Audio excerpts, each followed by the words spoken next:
Hello, everyone. Welcome to the Interagency Task Force on Israeli Arab Issues with your host, Mikhail Steinman. Go ahead, Mikhail. Shalom, everyone. Thank you for joining us today for a call on the recent the Pew Research Center survey in Israel, which has made a lot of headlines when its findings were published a few months ago for the first time. This study, which surveyed an unusual number of people, looked at Jewish and Arab perceptions of Israeli society today and asked both groups, Jewish and Arab, questions such as, can Israel be a Jewish and democratic state? How much discrimination is there in Israeli society? Do Jews and Arabs socialize with each other? How important are secular education and successful career to Jewish and Arab individuals? The survey showed differences between Jews and Arabs in regards to how they see each other and how they perceive the state that they share, but it also showed that Jews and Arabs value the same life goals and aspirations. And in today's call, we will delve deeper into this finding, look at points of congruence and divergence, and learn about the methodology and demographic data that puts all this into context. And to do this, we're very grateful to be joined today by Alan Cooperman, Director of Religion Research at the Pew Research Center. Alan, thank you so much for joining us. And thank you, Michal. We will open the lines for questions once Alan's presentation is finished, which you can submit either by phone or by email to me or to Katie. Alan, thank you. Please. Thank you, Michal, very much, and thank you, everybody, for joining. I'm delighted to do this. I'm going to walk you through not all, some of the findings of the survey, and very much look forward to your questions. As always, I'm going to try, if I can, to pay attention to what one might think of as both sides of the coin when looking at various survey questions. My goal is not to push any particular interpretation of the survey, but to allow you to understand the results and come to your own conclusions. Let's start, and I'm assuming that you all have the presentation in front of you, either in hard copy or on a computer screen. And let's start on the second page, which is called About the Survey, and is a quick overview of a few key points about the methods we used. And the first thing for you to notice is that the survey was conducted face-to-face. That is, we had individual interviewers interview people selected randomly, mostly interviewed in their place of residence. The interviews were conducted in Hebrew, in Russian, and in Arabic by native speakers. Most of the Orthodox and ultra-Orthodox, or Dati and Haredi, Jews were interviewed by people who were themselves Haredi and or Dati, and gender matching interviews were conducted whenever requested or needed. The survey was done between October 2014 and May 2015. So one way you might think about this is that the survey was conducted after the Gaza war, but before what has come to be known as the stabbing intifada. So just try to bear that time frame in mind. Also, the population here, whenever I talk about Israelis or the Israeli population here, the definition of the borders of Israel for the purposes of this survey are exactly the same as what the Israeli Central Bureau of Statistics uses for the Israeli census. And so that is, it includes Jewish residents of Judea and Samaria, the West Bank, aka, if you prefer to call them settlers. It does include that population. It also includes Arab residents who are not necessarily citizens, but Arab residents of Israel in East Jerusalem. It does not include Arabs who live outside of East Jerusalem in the remainder of the West Bank, and it does not include Gaza. Okay, so let's move now more to the substance of the survey, to the third page, which is a quick pie chart overview of Israel's religious composition. And the first thing to note is that about 8 in 10 Israelis are Jewish. About 2 in 10 Israelis are not Jewish. The non-Jewish population almost entirely identifies as Arab and is divided religiously into three main parts. About 14% of all Israelis are Muslim, about 2% are Druze, about 2% are Christian, and about 1% falls into an other or no religion category. Then the Jewish part of the population is big enough that it really calls for subdivisions and can be divided, categorized in lots and lots of different possible ways. But one way that I'm going to use for analytical purposes as we talk about the survey results is four categories by self-definition. And it's very important for you to realize we did not put Israelis into these categories of Haredi, Dati, Masorti, or Hiloni. They put themselves in these categories. So we asked Israeli Jews which, if any, of these categories they identify with. And the vast majority, virtually all Israeli Jews do self-identify or put themselves in one of these categories. There is, of course, a spectrum of belief and practice within each of these categories. They're not monolithic, and we will talk about that some more. But very broadly speaking, about 40% of all Israelis, and obviously a slightly higher than that percentage of Israeli Jews, are Hiloni or secular. About 23% are Masorti, about 10% identify as Dati, and about 8% of Israeli Jews, or 9% of all Israelis, identify as Haredi, or sometimes called ultra-Orthodox.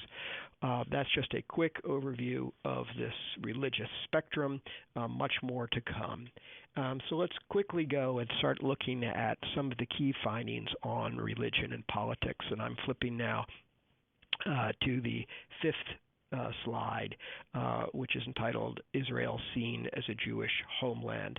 And I think it's important to realize before we start talking about some of the divisions in Israeli society that among Israeli Jews, at least, there's some ideological consensus. It amounts to what one might think of as the national idea, and that is that Israel is a national homeland for the Jewish people. There is broad assent to this notion among virtually all Israeli Jews, and not only all Israeli Jews as a whole, but among Jews of all walks of life, young and old, Sephardi, Mizrahi, and Ashkenazi, highly educated and not so educated, all parts of the country and all parts of the religious spectrum. You'll see that almost unanimously Haredi, Dati, and Masorti and Hiloni Jews say that Jews from around the world should have the right to make aliyah to Israel and become automatically citizens of Israel. We also see that the vast majority of Jews across all walks of life think that a Jewish state is necessary to the long-term survival of the Jewish people. The vast majority of Jews across all walks of life in Israel think that anti-Semitism is common and increasing around the world, and so on. These are some elements of ideological, I would say, consensus, at least among the Jewish population in Israel. Now flipping to the sixth side, the one titled Jewish State and Democracy Seen as Compatible. Again, among Israeli Jews, though not unanimously, the vast majority, three-quarters or so of all Jews in Israel, say that Israel can be, at one and the same time, both a democracy and a Jewish state. And we see this especially high shares of Dati, Masorti, and Hilonim who hold this, somewhat lower percentage of Haredi who think that Israel could be both a democracy and a Jewish state. And outside of Israel, for example, in the United States, we sometimes think of those who might disagree with this proposition as coming from the political left, who might think that Israel and that a Jewish state and a democracy are maybe in some kind of contradiction from a left wing, if you will, perspective. But interestingly, in Israel, Haredim are at least religiously speaking, the group least likely to think that Israel can be both a democracy and a Jewish state. And I think there could be a variety of reasons for this, but one of them might be that in the eyes of many Haredim, a truly Jewish state would be one that gave precedence to halacha, and that might not always be the case in a democracy. Now, one reason why I have that supposition is that to explore this, asked a follow-up question, and the follow-up question was, if there is a contradiction between halacha and democratic principles, which should be given preference? And you see this on the next slide, the seventh slide. And suddenly, when we ask this follow-up question, the overall consensus evaporates, and we begin to see very large splits in the Israeli Jewish population. Now, here we are again still looking only at Jews in Israel. We're going to come to the views of Arabs on some of these questions in a moment. But looking only at Jews, we suddenly see that among Jews as a whole, 6 in 10 say say that democratic principles should take precedence or preference over halacha if there's a contradiction. But among Haredim, it's 90 or 9 in 10, roughly speaking, say halacha should take preference, and very, very few Haredim, only 3%, would defer to democratic principles. Among Hilonim, almost entirely the opposite. 9 in 10 would say democratic principles should take preference if there's a contradiction, and only 1% of Hilonim would defer to halacha in such a circumstance. Dati'im closer to Haredim, Masortim closer to Hilonim on this question. Now, this might seem like a theoretical question, except that in the survey we asked about quite a number of active, what I would say real political questions under debate in Israeli society today and in past years, and we see exactly this kind of split, not only in principle but in practice.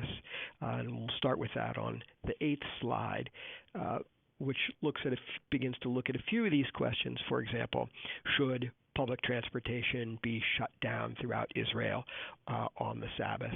And here we see almost unanimously Haredim saying yes, almost unanimously Hilonim saying no, and Masortim on this question a little closer to Hilonim, and Datim a little closer to Haredim. Additionally, we look at the question of whether marriages in Israel should be performed only by Orthodox rabbis, or whether conservative and Reform rabbis also ought to be allowed to conduct marriages in Israel.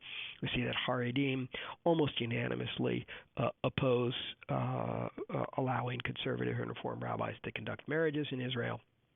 Among Hilonim, about 2/3 favor allowing conservative and Reform rabbis to conduct marriages in Israel. Interestingly, though, there's a quarter or more of Hilonim who also oppose allowing marriage to be conducted by non-Orthodox rabbis in Israel. And the country as a whole, the Jewish population of the country as a whole, is fairly evenly split on this, with 54% opposing and 40% favoring allowing non-Orthodox rabbis to perform marriages. Moving on to the 9th slide, again, some other examples of where we see this these splits by subgroup, by religious subgroup of Israeli Jews. The vast majority of Haredim oppose conscripting Haredi men into the military. The vast majority of Hilonim favor it. The vast majority of Haredim oppose allowing conservative and Reform rabbis to, that's a repeat. I'm sorry. I'm just going to move beyond that. We have in the survey, and you'll see in the full survey report, which is available on our website at pewresearch.org, about a dozen political questions. And again, you'll see these same splits between Haredim and Hilonim, usually at the polar ends, and Datiim and Masortim somewhere in between on any number of issues, active political issues in Israel today.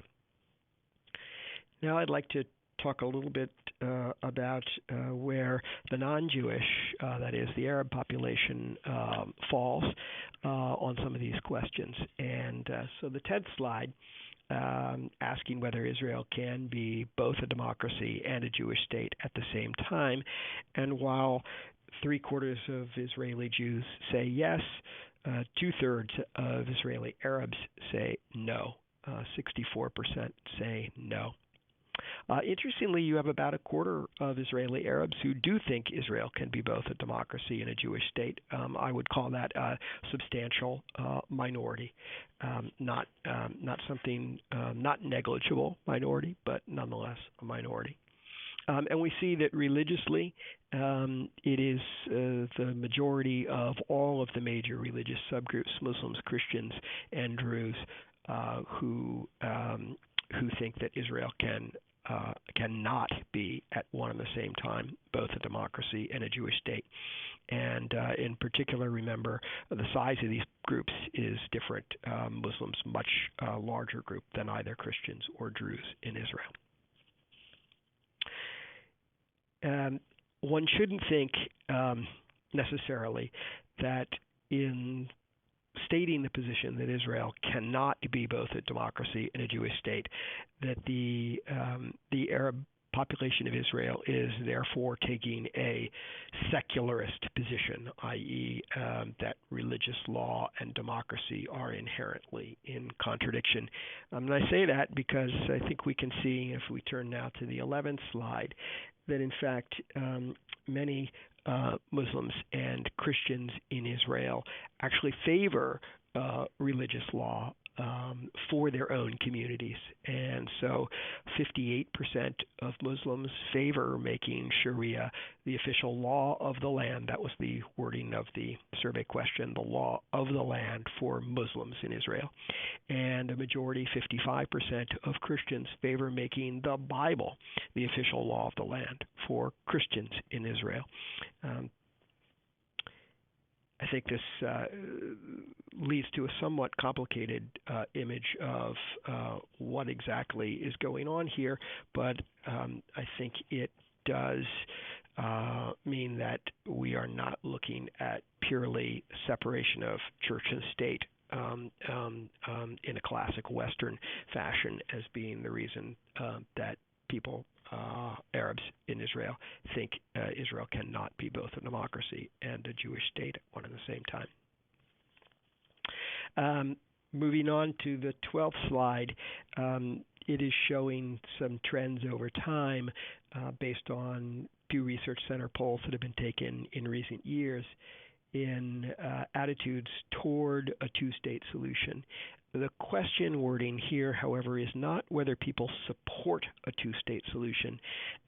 It is rather a kind of measure of optimism or even just belief in the possibility that a two-state solution could be workable. Because the way the question was worded is, do you think a way can be found for Israel and an independent Palestinian state to coexist peacefully? And with that wording, among Israeli Jews, the degree of optimism in a two-state solution, a kind of hypothetical two-state solution, broadly speaking, has bounced around a bit. But today is at about the same level, or say in 2015 in our survey was about the same level that it had been in 2013. And it is notably a minority of Israeli Jews who say they think that a way can be found for Israel and a Palestinian state to coexist peacefully. This might not always have been the case. We have not asked this question consistently, nor we nor others, in exactly this wording going back many years. But it's entirely possible, I would say, that in the early to mid 1990s, when the Oslo peace process was still very much in the works, it's entirely possible that at that time a majority of Jews might have said that Israel and an independent Palestinian state could coexist peacefully. So I just note these are just some recent time points that we have. I wouldn't extrapolate to think that this is a long-term trend. Now, among Arabs in recent years, we see a pretty precipitous drop in optimism about the possibility for a two-state solution. Just since 2013, it's fallen in a pretty linear fashion from roughly three-quarters of Arabs who said yes in 2013 to only about half saying yes in the most recent survey. Again, which took place prior to the beginning of what has come to be called the stabbing intifada.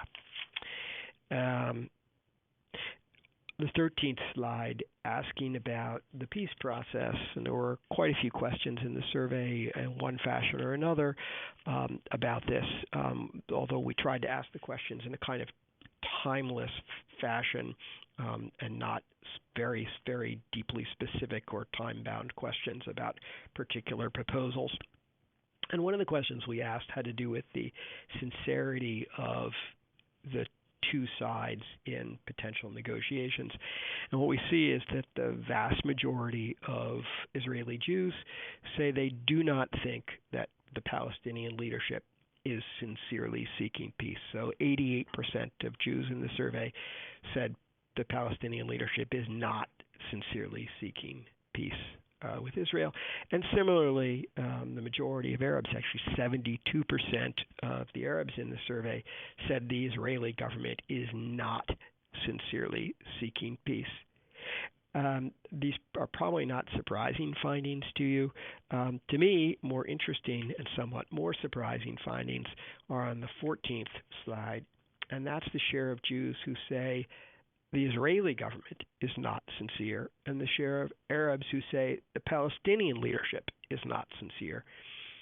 And in both cases, interestingly, 40% of Jews do not think their own, if you will, or Israeli government is sincere, and 40% of Israeli Arabs do not think the Palestinian leadership is making a sincere effort toward peace. Again, I would call these substantial minorities in both cases, and interestingly, roughly equal proportions, seen in sincerity on what you might think of as their own, if you will, side of the coin.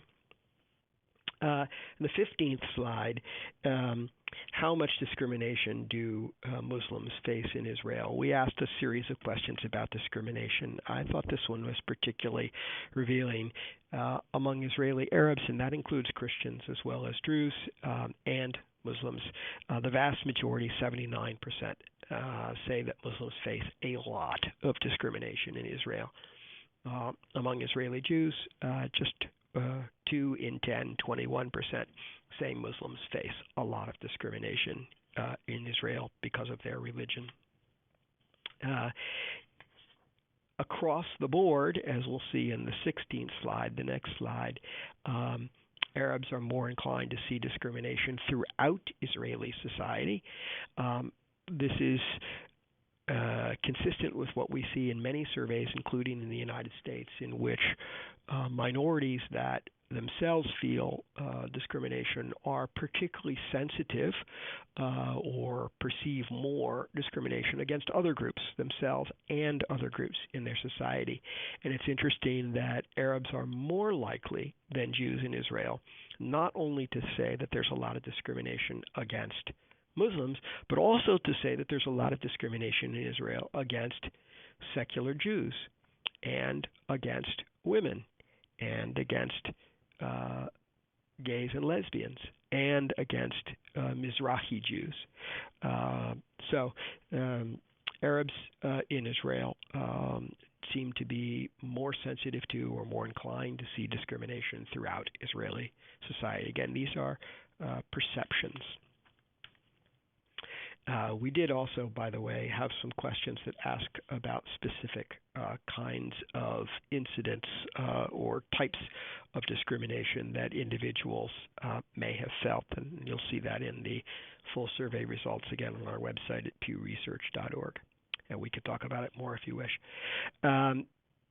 Moving on to the 17th slide, one of the results that got the most media attention in Israel was the answers to a question that, or a series of questions that asked respondents to the survey to agree or disagree, actually strongly disagree, agree, or strongly agree with a series of propositions. And one of those propositions was Arabs should be expelled or transferred from Israel. The exact question wording in Hebrew was Tzarich l'chavir u'legaresh Aravim miYisrael. Should Arabs, not all Arabs and not the Arabs, but just should Arabs be expelled or transferred from Israel? So very general wording. Some folks criticized it, said it was too vague. I leave that up to your judgment. But that's the question wording. Should Arabs be expelled or transferred from Israel? And roughly equal proportions of Jews surveyed agreed and disagreed.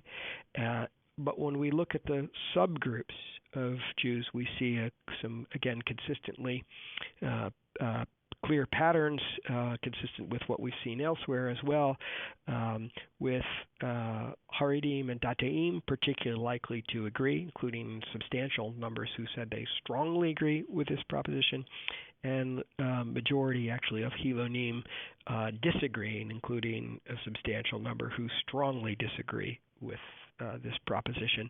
The highest level of assent, as you can see, is among Datiim, which includes the National Religious Party. We can talk about this, the how people interpret this question and what it might mean if you wish. Let's move on, though, for the moment to discuss some of the social elements of the survey. We asked, and you can see in slide 19, called Friendship Circles, we asked people in the survey, both Arabs and Jews of all religious groups, how many of their close friends share their religion. All, most, some, or few. And among Israeli Jews, 98% say that all or most of their close friends are also Jewish. Among the Israeli Arab population, also the vast majorities say that all or most of their close friends share their religion. So among Muslims, 38% say all of their close friends are religion. An additional 48% say most of their close friends are religion, and it's only are Muslims, and it's only 15% who say they have any close friends who are not Muslim. Among Christian Arabs, 21% say all of their close friends are Christians. Another 2/3 or so say most of their close friends are Christians, and it's only 14% who say that any of their friends are non-Christians. Somewhat similar situation with Druze. Moving on to slide 20, within subgroups of Israeli Jews, we also see a similar pattern of division within these groups. Fully 1/3 of Haredim say all of their close friends are fellow Haredim. Another half or so, 55%, say most of their friends are Haredim. So it's only 11% of Haredim who say that any of their close friends are not Haredim. Among Datiim and Masortim, slightly higher shares, especially among the Masortim, who have friends who are not also Masortim. Among Hilonim, though, the picture quite similar, kind of at the other pole, though, of society, of Jewish society in Israel. From Haredim, about 1/4 of all Hilonim say all of their close friends are Hilonim. Another 2/3 or so say most of their close friends are Haredim. And it's only about 10% of Haredim who say that any of their close friends are anything other than Hilonim. Slide 21 reflects a series of questions that we asked about intermarriage. Now, as a factual matter, we found very little religious intermarriage in Israel. Not only are there very few Jews married to Christians, Muslims, or Druze, and vice versa, but also the vast majority of Israelis who are Israeli Jews who are married to Jews within their same subgroup. So Hilonim tend to be married to Hilonim, Haredim overwhelmingly, almost unanimously married to fellow Haredim, Datiim and Masortim in particular, a little more likely to be married to someone from kind of one of the what you might think of as adjacent or adjoining groups. That is, a fair number of Masortim say they're married to someone who is Hiloni or Dati. When we ask, even theoretically, how comfortable would response to the survey be with if a child of theirs were someday to marry someone who belonged to one of these other groups? And we see, for example, that the vast majority of Haredim would be either very uncomfortable or at least somewhat uncomfortable with a child marrying outside of the Haredi community. In fact, 95% of Hilonim say they would be either very uncomfortable or somewhat uncomfortable with their child marrying. Of Haredim say they'd be either very uncomfortable or somewhat uncomfortable with a child of theirs marrying a Hiloni Jew. Almost as high a percentage as who say they would be uncomfortable with a child of theirs marrying a Christian or a Muslim. And on the other side of the coin, among Hilonim, we see actually slightly higher share of Hilonim who say they would be either very uncomfortable or somewhat uncomfortable with a child of theirs ever marrying a Haredi Jew than say that about a child of theirs marrying a Christian or a Muslim. So it's not that Hilonim would be comfortable with a child of theirs marrying a Christian or a Muslim. The vast majority say they would not. But if anything, they're even more uncomfortable with the notion of a child of theirs marrying a Haredi Jew than they are with the notion of that a child of theirs might someday marry a Christian. So 80% said they would be either not too or not at all comfortable with a child marrying a Christian. 93% say they'd be either not too or not at all comfortable with a child of theirs marrying a Haredi Jew. Moving on to a little more of the religious demographics on this 22nd slide, when we asked people about how they were raised, in what religion and what current of a religion they were raised, and what are they today, you can see that there's very little religious switching or conversion in Israel. I prefer the term switching to conversion because switching to me implies not only movement between religions but also movement between unaffiliated or having no religion and having a religion in either direction.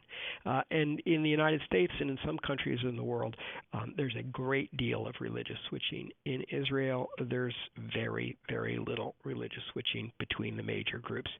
So virtually all people raised Jewish are still Jewish. Virtually all people raised Muslim are still Muslim. Virtually all Christians, people raised Christian, are still Christian. There is, however, some movement in and out of the Jewish subgroups, and we can see this on page 23. It's a bit of a complicated slide, but what it's showing is across the top line, reading from left to right, that 8% of Israelis were raised as Haredim. A little bit less than 1% were raised as Haredi and are no longer Haredi. About 2% of all Israeli Jews were not raised as Haredi and have become Haredim, with the result that at present 9% of Israeli Jews, 8% of all Israelis, but 9% of Israeli Jews are Haredim today.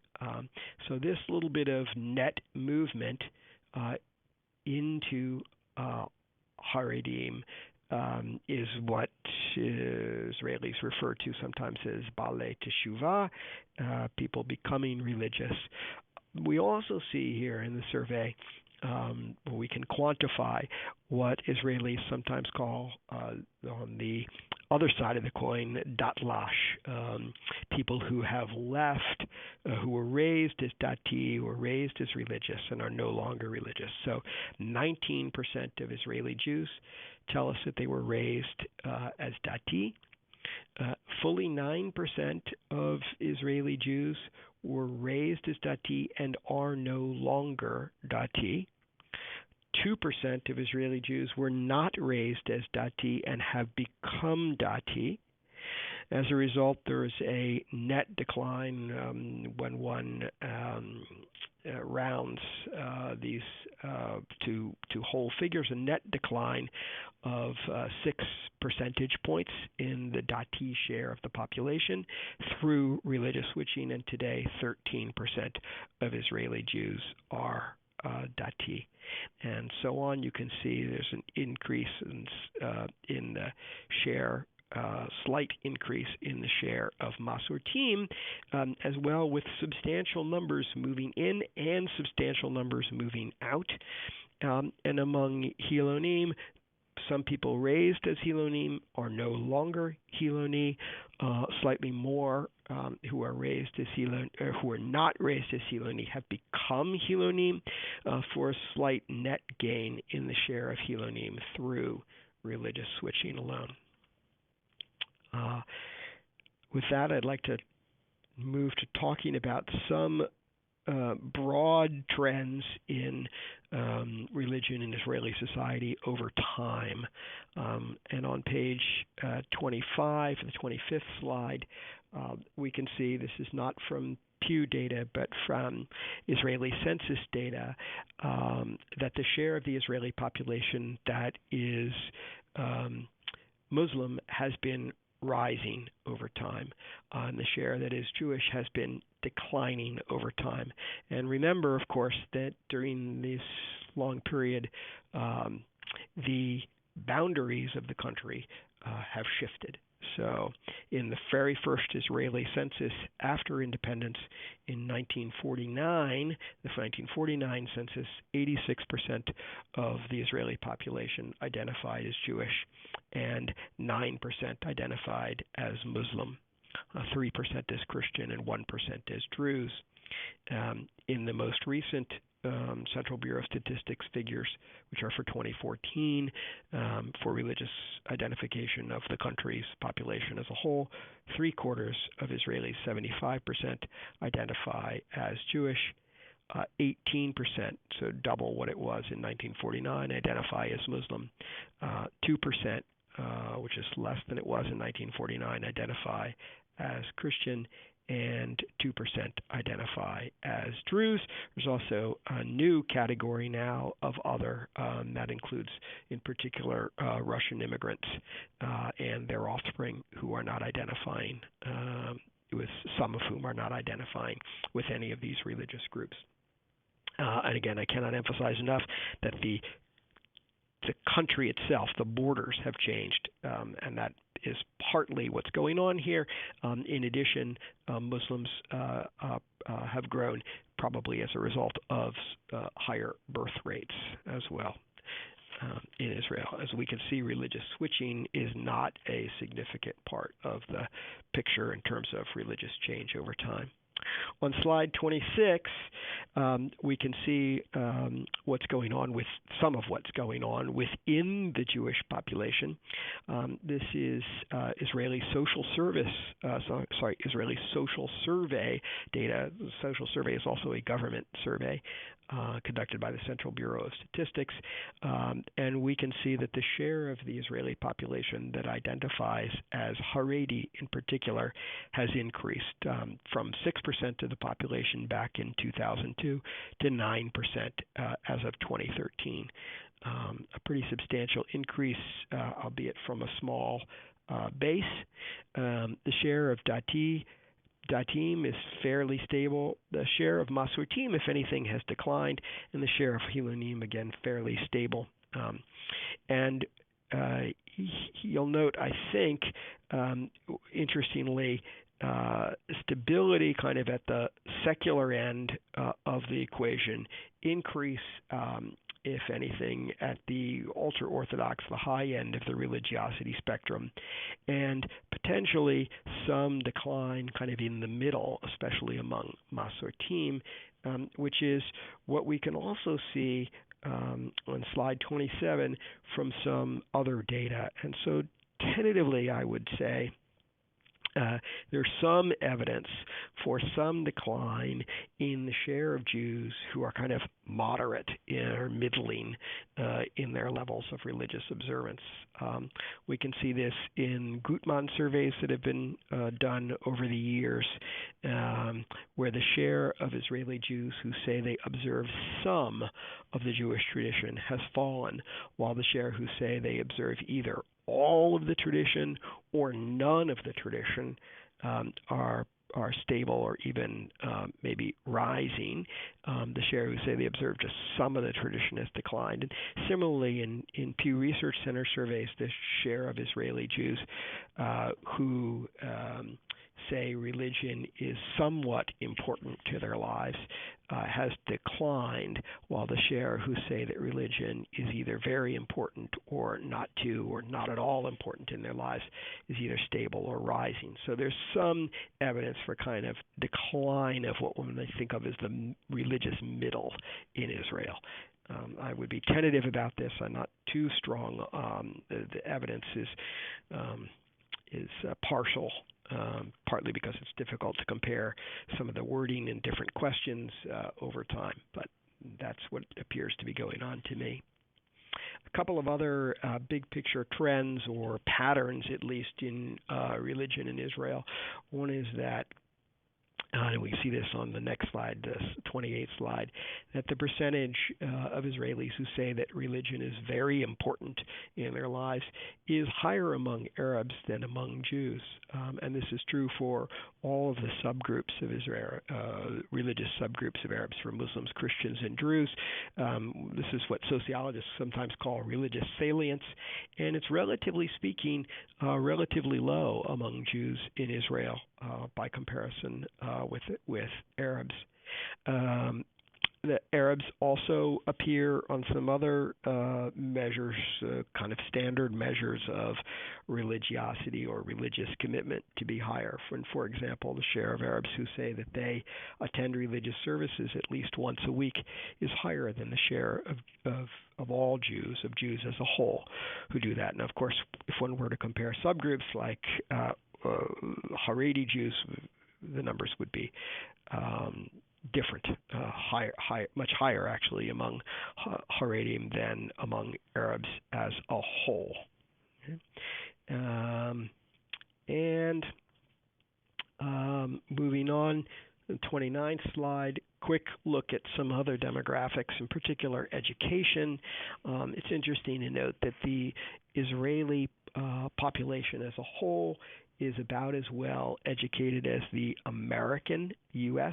population as a whole, and Israeli Jews. So Israeli Jews, the share of Israeli Jews who have gone to university is about the same as the share of Americans overall who've gone to university. American Jews, however, are a socioeconomic elite and have higher levels of education overall than do Jews in Israel. Jews in Israel have higher levels of education than do Arabs in Israel as a whole, and that's what we're seeing in this 29th slide.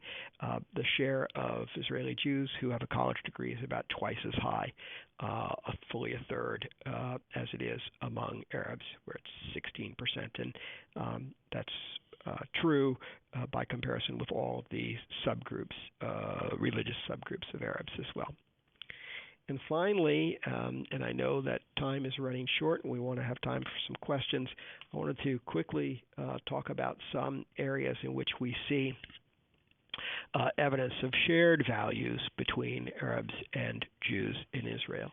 And the first, on the 31st slide, is that across religious lines, and in fact across all the demographic lines, the vast majority of Jews and Arabs and folks of all different religions in Israel say that strong family relationships are either very important or at least somewhat important to them. Strong family seems to be consistent across the society.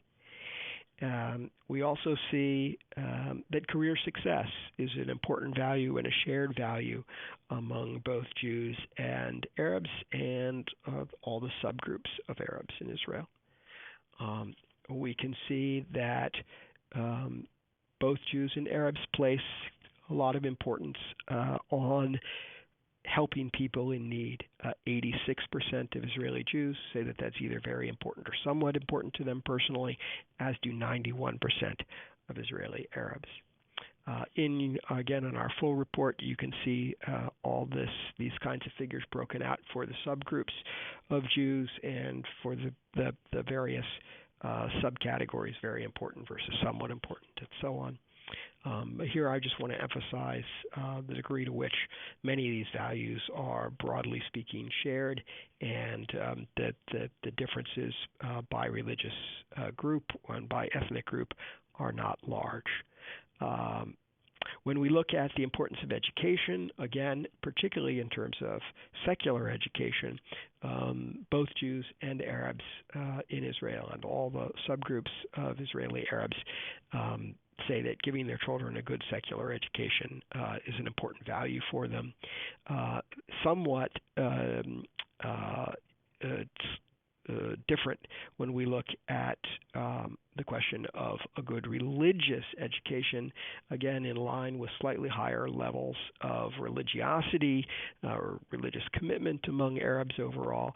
The share of Arabs who say that religious education is important to them is higher, 91%, than among Jews, 74%, though I would say that 74% number among Jews is not a low number.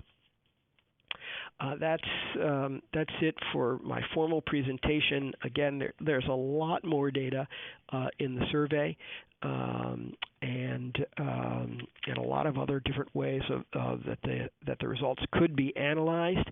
But I hope I've given you a useful overall introduction. And Michal, I look forward very much to questions and discussion. Alan, thank you. This was absolutely fascinating. People can send me questions via email or Katie, who you RSVP'd for the call with, and the operator will also now give instructions to how to submit a question by phone. Hello, everyone. Should you have any questions, please press #1 on your phone. That's #1 on your touchtone phone. And I already have one question, which I will ask. Compared to other societies which the Pew Center surveyed, or that you are aware of similar surveys that took place in other countries, are the various kinds of fractures and divisions in that particular survey are unique? Do you look at them as different in their size, in their scope? Well, that's a great question, and with apologies to Lev Tolstoy, whose famous first line of Anna Karenina had to do with families rather than societies, I would say that all societies have some glue that hold them together, and all societies have some fractures. And measuring the size of the fractures sort of comparatively is very difficult, but I think we can see sometimes through surveys and other kinds of social science research different kinds of fractures. And if you think, for example, about the United States, a society that I know fairly well and which we've studied a great deal, the fractures in American society that are often most salient, for example, in American politics, are racial and economic, and to some extent sectional, geographic, and gender also important often in American politics, for example. In Israel, I think one of the things that our survey tends to do is to shine a light on some of the fractures that are religious in nature. I'm not saying that there aren't other fractures in Israel. I do think that religion plays a very important role, religion and society, religion and politics. And some of these fractures are, from a polling point of view, from a pollster's point of view, quite large. So it's unusual to see.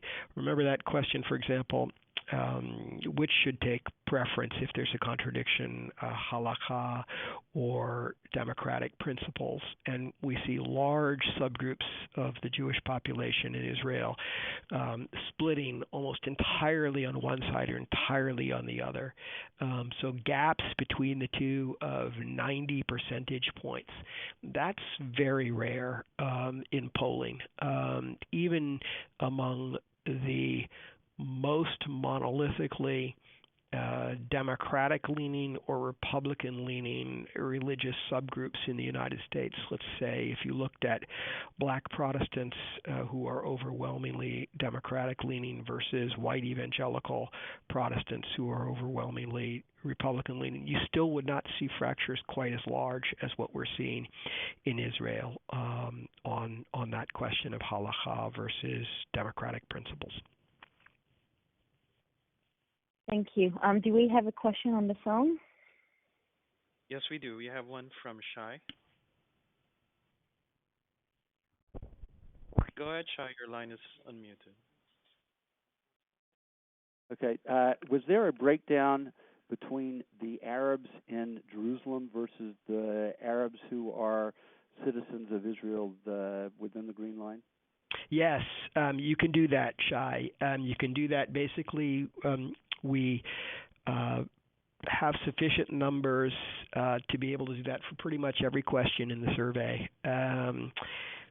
So on some things, it's significant. I'll give you an example. In some cases, for many questions, it's not the differences are not large.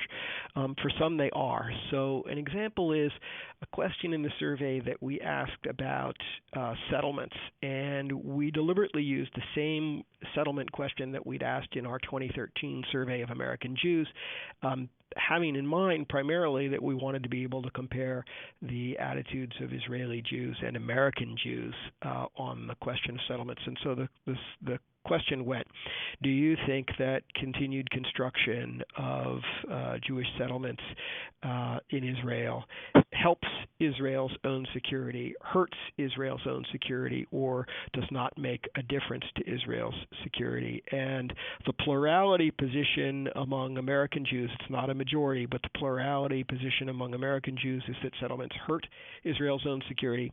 The plurality position among Israeli Jews is that settlements help Israel's own security. Again, it's not a majority, but it's plurality.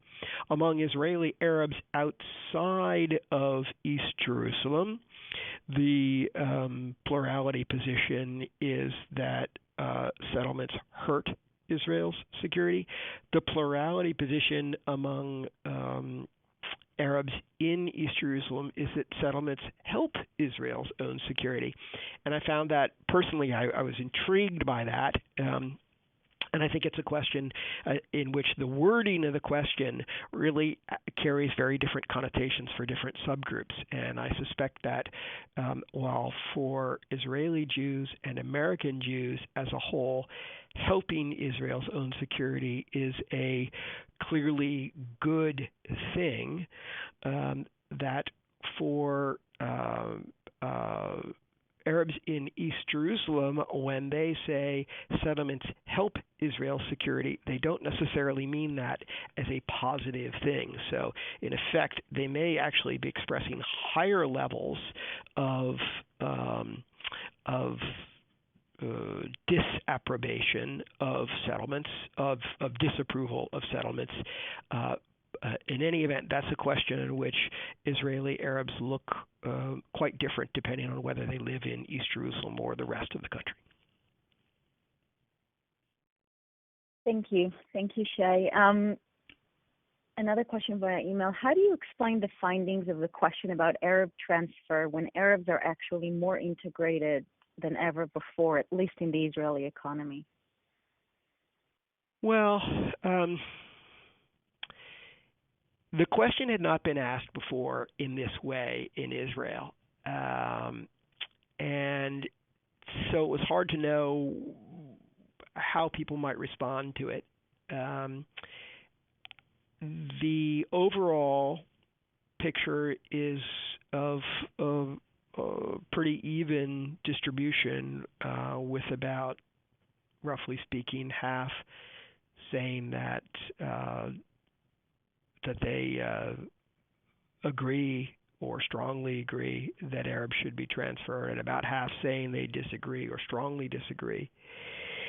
The folks who tend to agree with the question tend to be on the center right of the political equation in Israel.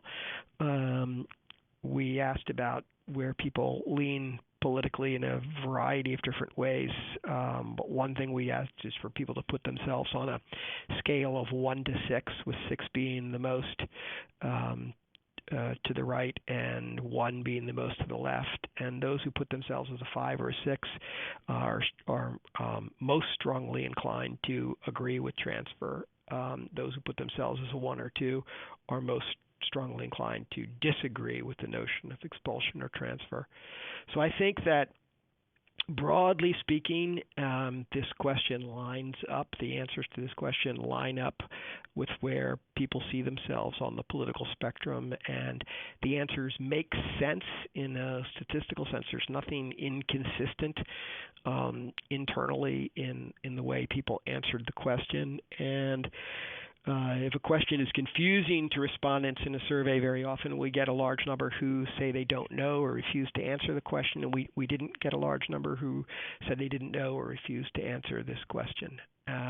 So I guess the real question for people on the political left in Israel who are disconcerted by what they see as the relatively high number of people who said they agree or strongly disagree with the notion of expulsion or transfer is why that is, what's going on.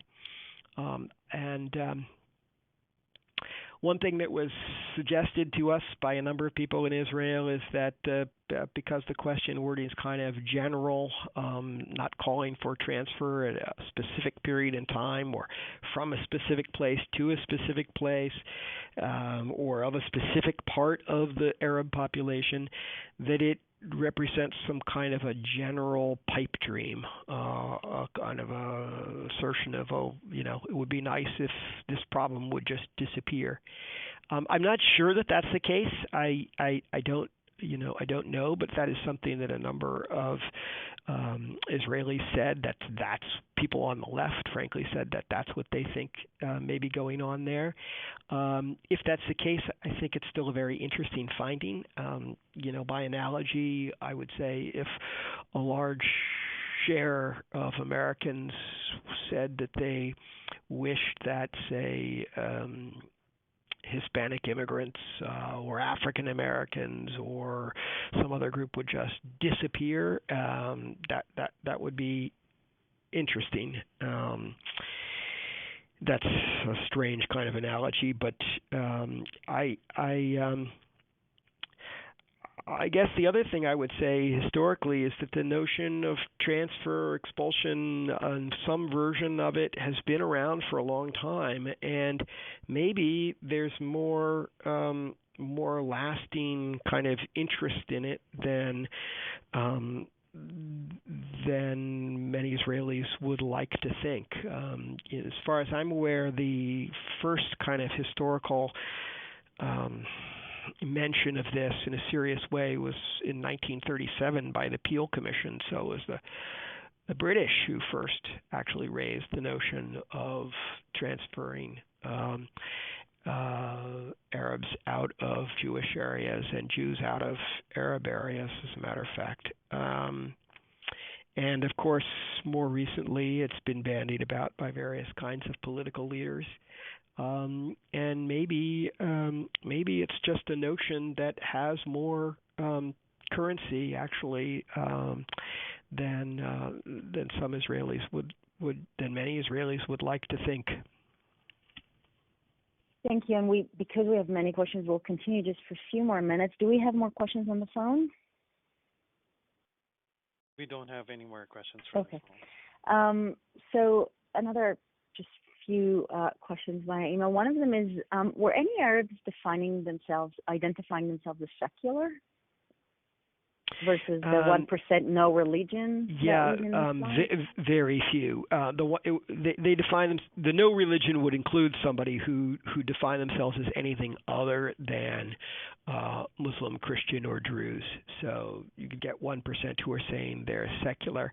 I think the other thing realizes that that's a kind of religious self-identification and isn't the same thing as people talking about their religious beliefs and practices. So somebody could identify as Jewish but say they don't believe in God. Somebody could identify similarly as Christian, Muslim, or Druze and say they don't believe in God or say they don't attend religious services and so on.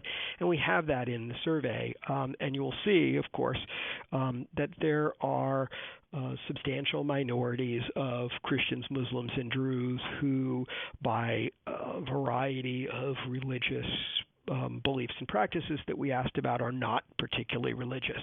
But that's a somewhat different. When you say secular, the word secular can mean a lot of different things.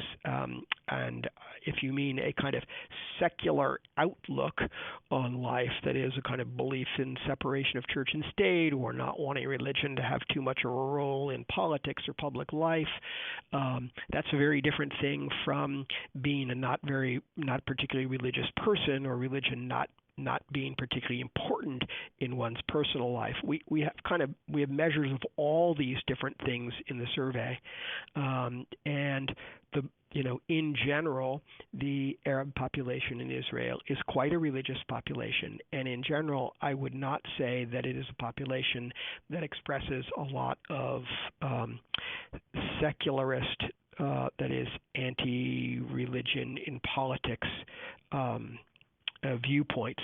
But there are, I guess I would say, minorities within all of the religious subdivisions of the Arab population who do hold that kind of point of view. Again, one reason why there's a slide in there that shows the share of Arabs, particularly Muslims, and of Christians who would like religious law to apply to their own group.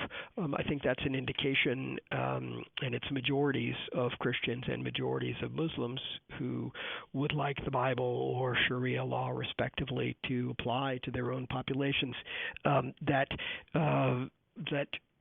opposition to the importance of Jewish law and Judaism in Israeli public life isn't necessarily the same thing as a secularist position. I actually have a question, and after that we'll have one last one about the Haredi people who were surveyed for this. Do you have a sense that the Haredim that were told to answer as a block, as if they were instructed by the rabbi on how to vote? Do you think that they had to ask the rabbi if they could participate? And if they did, how did you randomize?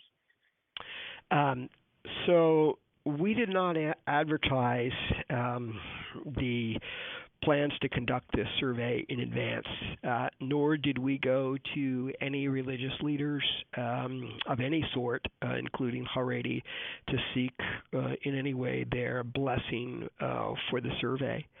I have no way of knowing whether individual respondents in some way or another sought the approval from a religious leader or asked others how they should answer. But I think that that's not all that likely, in the sense that the surveys were conducted face-to-face through kind of random walk pattern. As you in each of the sampling units, which is a geographic area, and there are hundreds of sampling units all across the country. The interviewer was given a starting point chosen at random. It could be a street corner, or it could be a hospital, it could be a landmark, some kind of starting point, and then given in advance a walk pattern. Say, now turn east, walk 2 blocks, take your first left, stop at the first building. If it's a house, go in and interview the person. Ask for the person who with the most recent birth date. So people were chosen randomly within households in a random distribution, and if the person that we tried to interview was not there, then we did try to make an appointment to come back and interview that particular person. We didn't, again, just interview whoever answered the door. So it is possible with some cases that there could have been enough time in between an initial attempt to interview someone and the actual interview that they could have sought approval from a religious leader, but I don't think that I have no indication that happened.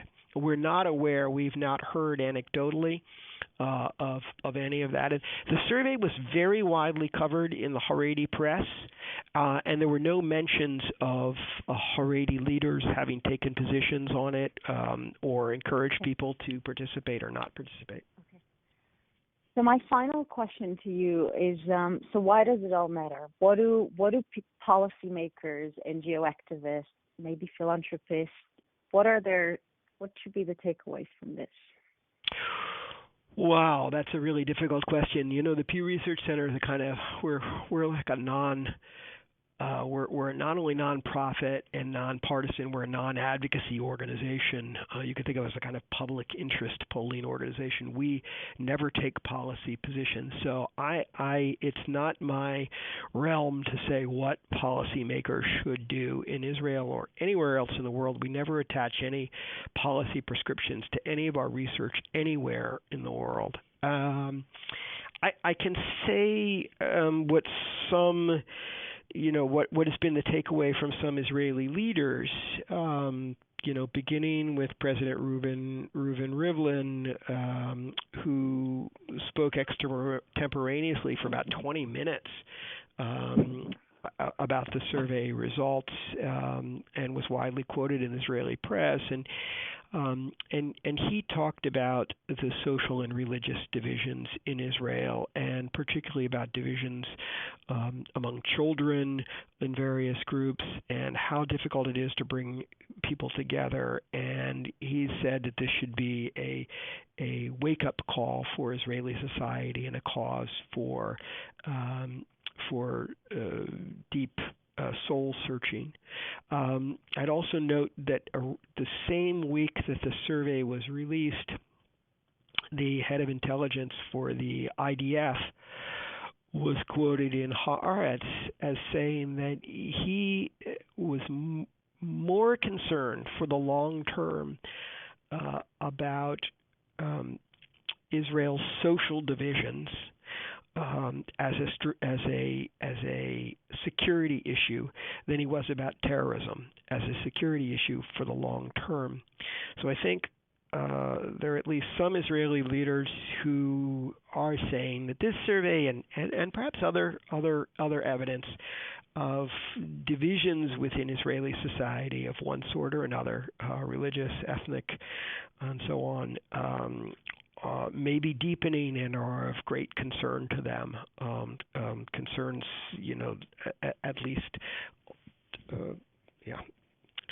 So, what should be done?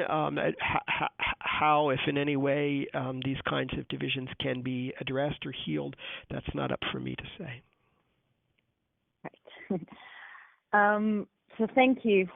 Thank you very much for taking the time to share all these findings with us, and for answering questions so patiently. I hope to be able to continue to send you questions as I get them. And this call was recorded, so this can also be listened to online. And please continue to forward questions to us. I'm sure we can. Alan will be happy to address them via email. Thank you, everyone, very much. And Alan, thank you very much again. Thank you, Michal, and thank you everybody for listening and for your great questions.